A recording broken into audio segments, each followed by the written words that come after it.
Hey everybody, welcome back to our channel. If you're new here, please subscribe. I'd really love that. If you're returning, how you doing? We're going to be talking about a few things today, okay? And the first thing is that Walmart has recalled nearly 10,000 cases of their brand, which is the great value of apple juice, and was sold in stores in the US, and it's being recalled due to high levels of arsenic.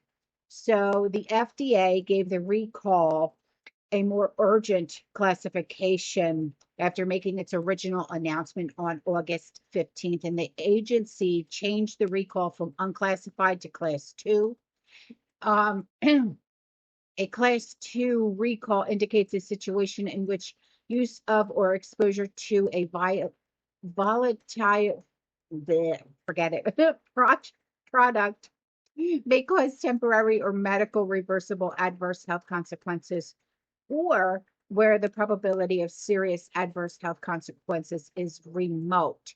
So the recall applies to 9,535 cases of Great Value brand apple juice, which is sold in 25 states, including Puerto Rico and DC. Florida-based manufacturer Refresco Beverages US Incorporated voluntarily recalled the contaminated six-pack of 8-ounce juice bottles after discovering that the levels of the chemical contaminant exceeded industry standards. Now, the impacted states and territories include Alabama, Connecticut, DC, Delaware, Florida, Georgia, Illinois, Indiana, Kentucky, Massachusetts, Maryland, Maine, Michigan, Missouri, um, North Carolina, New Hampshire, New Jersey, New York, Ohio, Pennsylvania, Puerto Rico, Rhode Island, South Carolina, Tennessee, Virginia, Vermont, and West Virginia.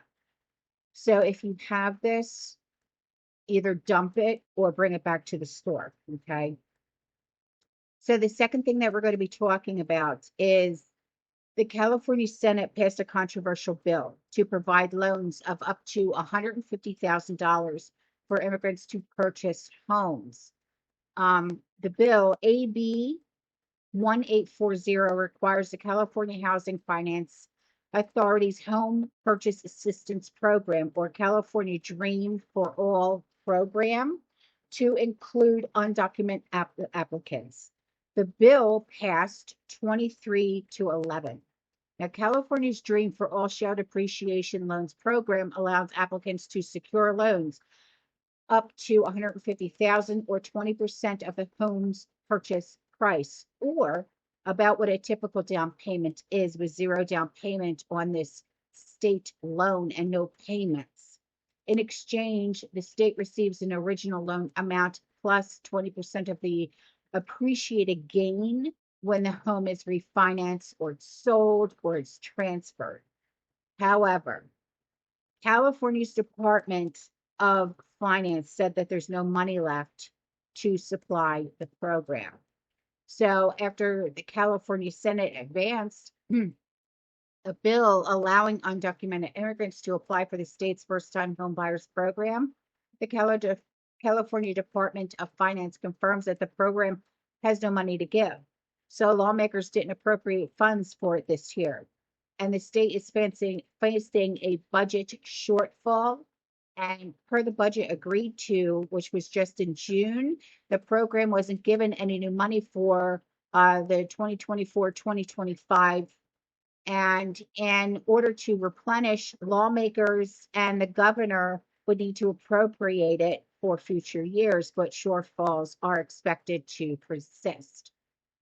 So the third thing that we're going to be talking about, and stop me if you've heard of this one before, the AT&T cell phone network went down again in dozens of states for multiple hours.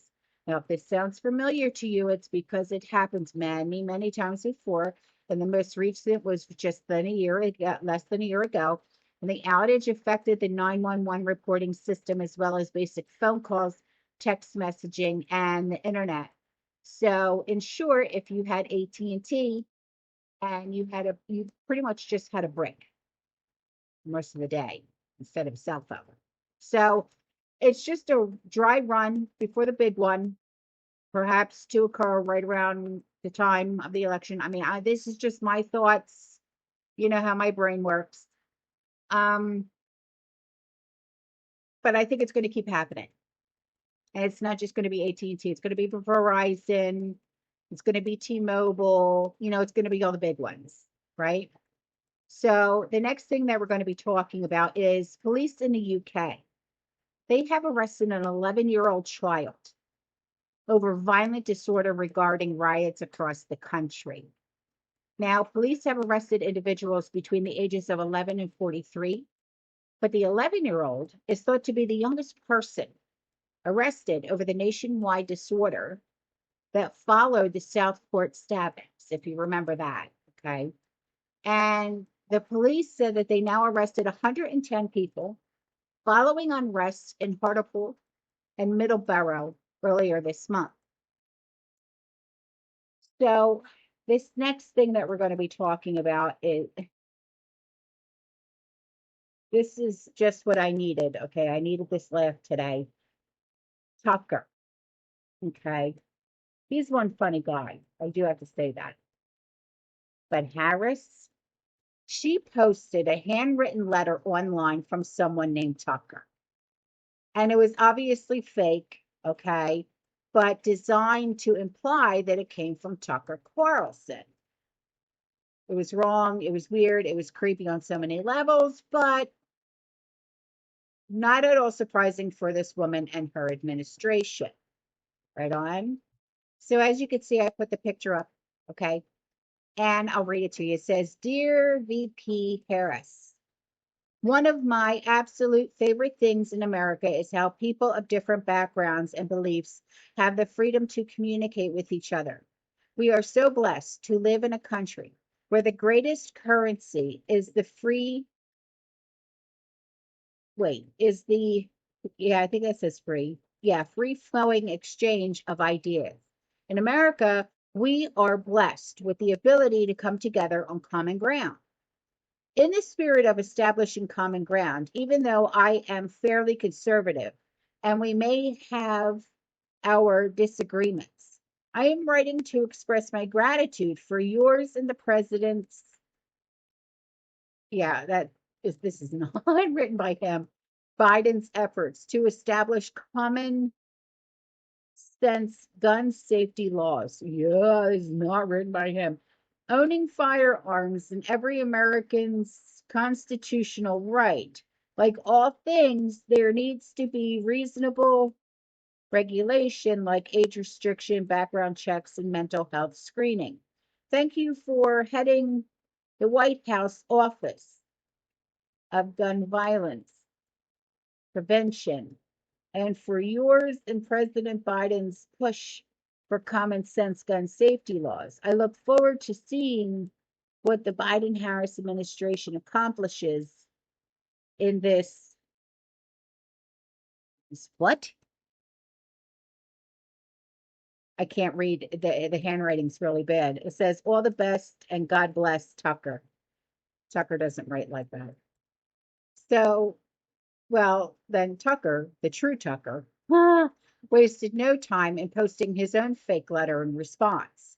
And of course, Tucker's letter was hilariously tongue in cheek and was a perfect mockery of what Harris tried to pass off as real. So this was his letter in like response type thing ish.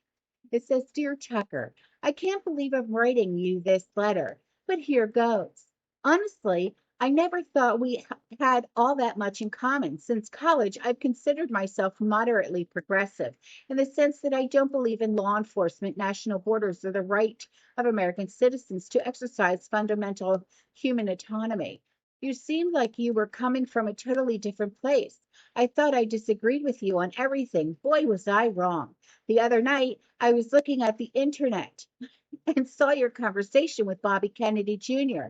There wasn't a word I disagreed with, not one. I turned to Montel and I said, I was very wrong about this man. So very wrong. The way he talks, he's so bold and wise and strong. He's immovable, like a towering oak tree in a windstorm.